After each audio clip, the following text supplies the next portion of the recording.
My family kicked me out with only $3,000 in my account, laughing that I'd fail. 3 months later, I sold my program for $10 million, and they begged me for help. Stick with me while I share my story, and if it touches you, don't forget to support our channel by hitting that subscribe button, dropping a like, and sharing it with the people you care about. My name is Lena Caro. I was 28, full of ideas and dreams, but my family didn't believe in me. My mom, Diane, my stepdad, Greg, and my sister, Tilly, said I would never succeed. One cold winter morning, they handed me $3,000, told me to leave, and laughed as I walked out. I had nowhere to go and nothing but a dream. I rented a small, cheap apartment and started working on my program, a tool to help small businesses manage tasks cheaply and efficiently. Every day was a struggle. I ate very little, worked long hours, and slept on a tiny couch. I met a mentor named Miles at a co-working space, who believed in me when no one else did. His encouragement pushed me to keep going. After weeks of hard work, I got my first client. Slowly, my program started growing. I landed a big deal with a regional company, bringing in millions. My family had no idea. They called, mocking me, asking if I was surviving. I smiled quietly, knowing I was already winning. 3 months later, I sold my program for $10 million. My family called, begged for advice, and wanted a share. I calmly told them I survived because I believed in myself, not because of you. For the first time, I felt truly free. The betrayal that once hurt me became the reason I succeeded. I thought my family would always have my back. I shared my savings, my dreams, even my deepest fears with them. I trusted them with everything, believing they wanted the best for me. But I was wrong. One evening, my mom, Diane, and my stepdad, Greg, sat me down and said I was worthless, that I'd never succeed, and handed me a small pile of money. They told me to leave, like I was nothing more than a stranger in my own home. I packed my things quietly, shock and disbelief weighing me down. My little sister, Tilly, stood in the doorway, smirking. "Good luck surviving," she said, her voice filled with amusement. It felt like a knife twisting in my chest. How could they, the people I loved, treat me like this? How could the ones who promised to protect me abandon me in the cold when I had nothing? As I stepped out into the night, the weight of betrayal pressed down on me. I had nowhere to go, no one to turn to, and a heart full of hurt. Every step I took away from that house reminded me that the people I counted on most had chosen to turn their backs. In that moment, I realized I was completely alone. The pain of being discarded by my own family was deeper than anything I had ever felt. But somewhere inside, a tiny spark ignited. If they thought I couldn't survive, if they believed I would fail, I decided right then and there to prove them wrong. I found a tiny apartment in a part of town I had never wanted to be in. The rent was cheap, the walls thin, and the streets noisy, but it was all I could afford. With only $3,000 in my pocket and a few belongings, every day became a challenge. Paying rent was a constant worry. I had to count every dollar just to buy enough food for a week. Nights were the hardest. The heater barely worked, and the cold crept into my bones. I often lay awake, staring at the ceiling, wondering if I had made a mistake leaving home. Doubts whispered that maybe I wasn't capable, that maybe they were right to push me out. Despite the fear and exhaustion, I refused to give up. I reminded myself of the dreams I had, the program I wanted to build, and the life I refused to let slip away. Every challenge became a test of my determination. I learned to cook cheap meals, to stretch my resources, and to find small ways to keep myself warm. Even in the moments when despair felt overwhelming, I made a silent promise to myself. "I'll show them," I whispered into the darkness. Not just my family, but anyone who had ever doubted me. That promise became my anchor, a quiet force that pushed me forward when my body wanted to quit. Living in that cramped, uncomfortable space, I realized that survival required more than money. It required grit, creativity, and faith in myself. The struggles were harsh, but each day I endured strengthened the fire inside me. I knew that my journey had only just begun, and that these hardships would one day be the foundation of my success. One evening, as I sat on my worn-out couch, my mind wandered to the idea I had tucked away for years. A program I had imagined, something that could help small businesses manage their work efficiently without spending a fortune. For the first time in weeks, a sense of purpose sparked inside me. I borrowed a laptop from a neighbor and set up a small workspace in the corner of my apartment. The screen glowed in the dim light, and I could feel the energy of creation coursing through me. Hunger was a constant companion, but I pushed it aside, surviving on instant noodles and whatever snacks I could find. Public Wi-Fi became my lifeline. I would sit in cafes late at night, coding lines of logic and designing features that I knew could make a real difference. Each small success, every function that worked, fueled my determination. I could feel the excitement growing as my idea slowly began to take shape. Sleep became optional. My body ached, my eyes burned, but my mind was alive in ways it hadn't been for years. I felt a rare clarity, a connection to something bigger than the fear, bigger than the loneliness. Every keystroke was a step toward independence, a step away from the people who had doubted me. Even in those quiet, difficult nights, I realized that this idea was more than a program, it was my chance to prove to myself that I could build something meaningful. I clung to it like a lifeline, refusing to let exhaustion or doubt steal it from me. That spark, small but persistent, became the beginning of a fire that would not be extinguished. I knew then that survival wasn't enough. I was going to thrive, and nothing would stop me from turning this spark into a reality. One afternoon, while trying to make the most of a crowded co-working space, I met Miles, a man older than me with a calm, confident presence. He noticed the focus in my eyes and the little notes scattered around my laptop. "What are you working on?" he asked. I hesitated at first, unsure if I should share, but something about his genuine interest made me open up. Miles listened carefully as I explained my program, the concept I had been developing in secret for weeks. He didn't dismiss my idea or look at me like I was naive. Instead, he nodded thoughtfully and said, "If you want to succeed, you have to be smarter than the people who doubted you." Those words hit me harder than I expected.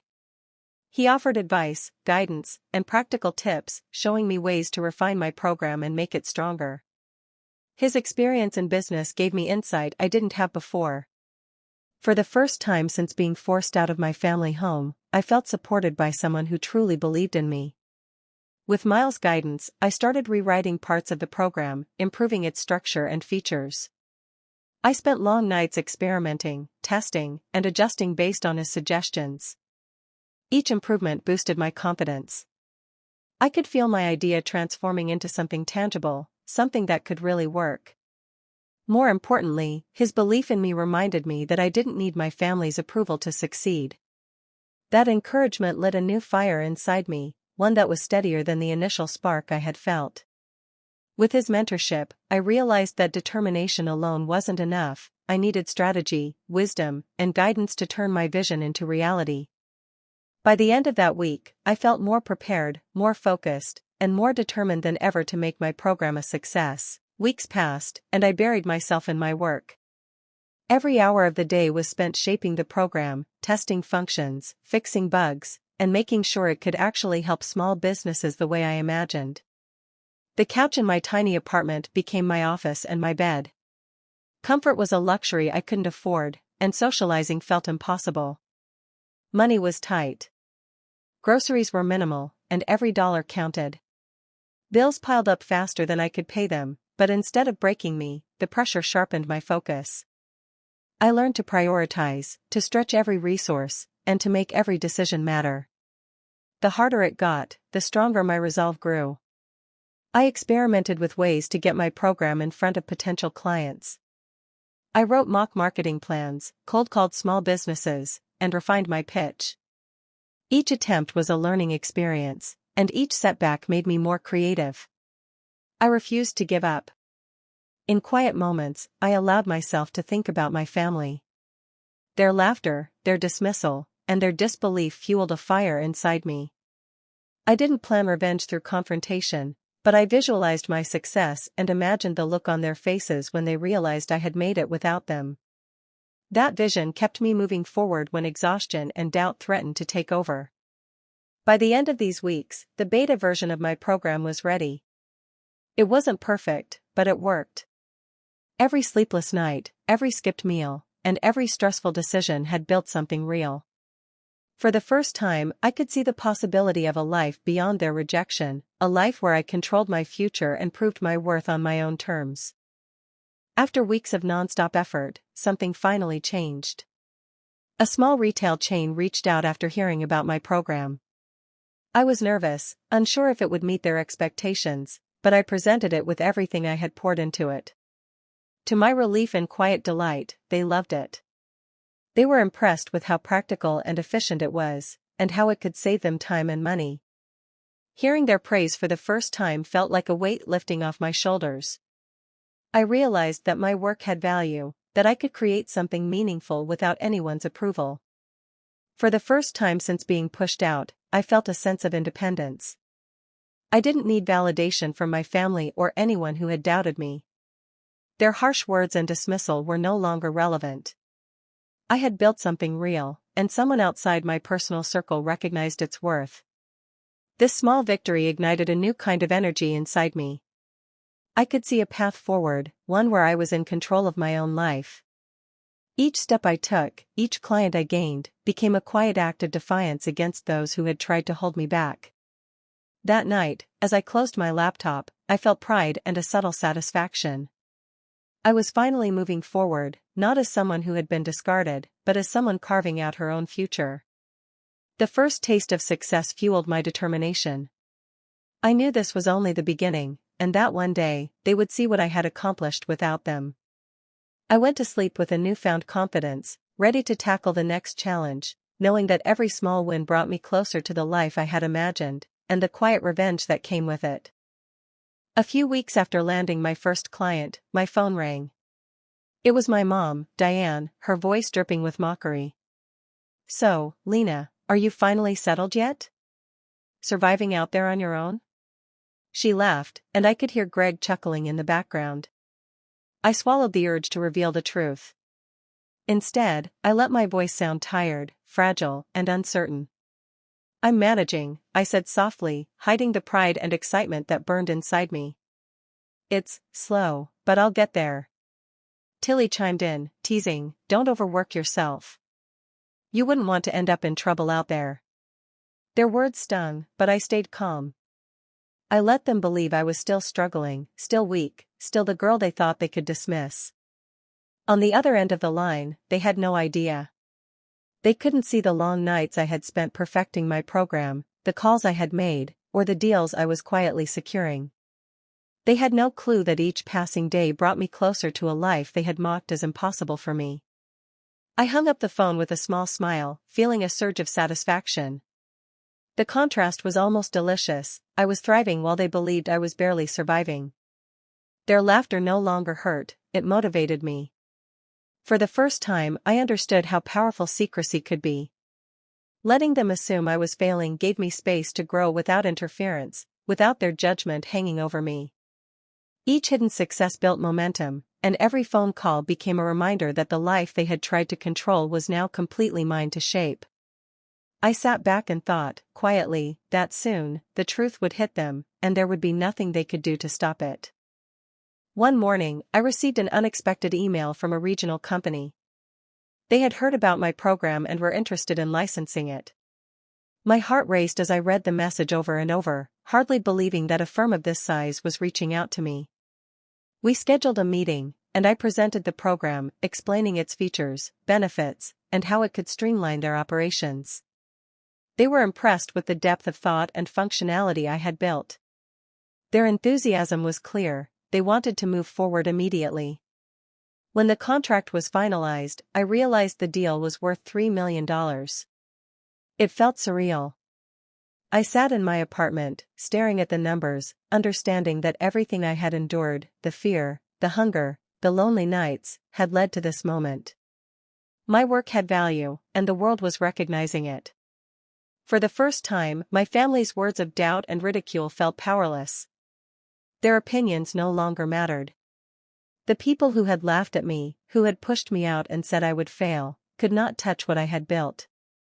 The success was mine alone, undeniable and unshakable. This deal became a turning point. It wasn't just about money, it was proof that I could succeed on my own terms. Every small victory before had led to this, but now, the scale of achievement was clear. I had created something real, impactful, and profitable. Sitting back, I felt a mix of pride and quiet satisfaction.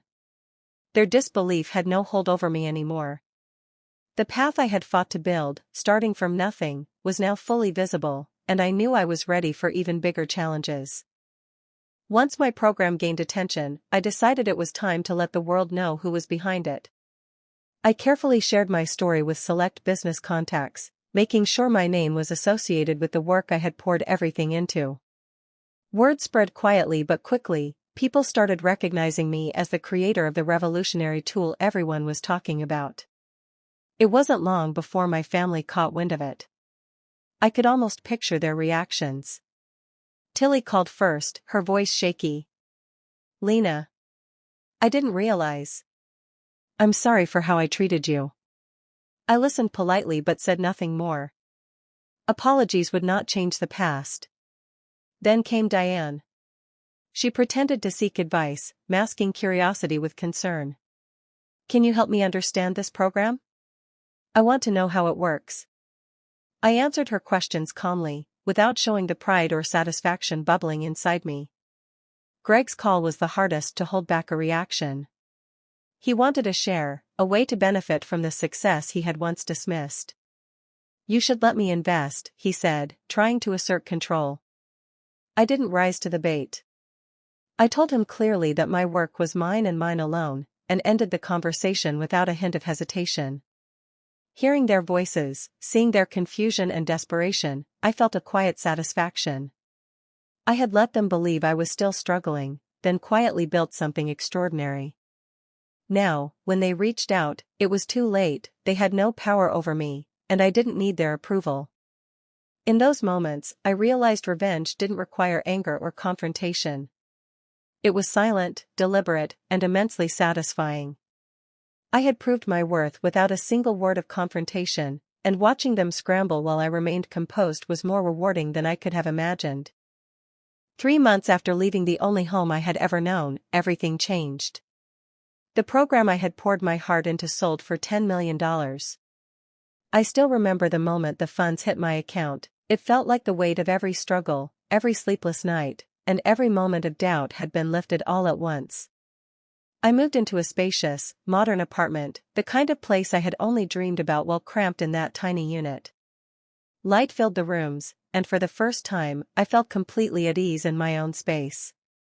I invested wisely, making sure my future would remain secure and independent. For the first time, I could truly breathe. I had built a life entirely on my own terms. The people who had dismissed me, mocked me, and thrown me out no longer mattered. My family's opinions, their attempts to control or belittle me, had no power here. They were completely irrelevant to the life I was creating. Every luxury, every smart decision, and every quiet moment of peace was proof that I didn't need anyone else to define my worth. Independence had become my ultimate revenge. I didn't have to prove anything with anger or confrontation, my success itself was the answer. I walked through my apartment, smiling quietly to myself, reflecting on the journey from fear and uncertainty to freedom and control. I had endured betrayal, survived hardship, and transformed it all into a life I could be proud of. The independence I now enjoyed was far sweeter than any retaliation. At that moment, I understood, true victory wasn't just about money or recognition. It was about reclaiming my life, owning every choice, and knowing that I had succeeded entirely on my own. A few weeks after my program's sale, my phone began ringing constantly. Diane and Greg wanted to meet. They claimed they needed guidance, pretending their interest was innocent, but I could sense the desperation behind their voices. Even Tilly called repeatedly, her tone shaky, almost pleading. I agreed to see them, not out of obligation, but to close a chapter on my own terms. When we met, I remained calm and composed. Diane immediately asked for advice on how to use the program, while Greg hinted he wanted a share, hoping I would bend. I answered politely but firmly, making it clear that my work was entirely mine. I would not give in to pressure, manipulation, or guilt. Tilly's eyes welled with tears as she whispered, "I'm sorry, Lena. I didn't understand. I treated you unfairly." I looked at her and felt a mixture of sadness and relief. I had been hurt by their disregard, but I also realized that forgiveness was optional, not required for my peace. I took a deep breath and said quietly but firmly, "I survived because I believed in myself, not because of you." The words carried weight, not in anger, but in truth. Everything I had endured, every obstacle I had faced, had been overcome through my own determination. Their attempts to reclaim influence over me ended there. In that moment, I felt a sense of closure stronger than anything else. Triumph didn't need to be loud or showy. It was personal, silent, and undeniable. I had reclaimed my life, protected my independence, and proven to myself that no one's opinion could define my worth. As I left, I felt lighter, free from their control, and fully aware that my success and peace belonged entirely to me. Sitting in my new apartment, I finally had a moment to reflect on everything that had happened. The memory of being thrown out with only a few $1,000s, the nights spent struggling to survive, and the constant doubt from my family all came rushing back. At first, those experiences felt like wounds, but now I see they shaped me.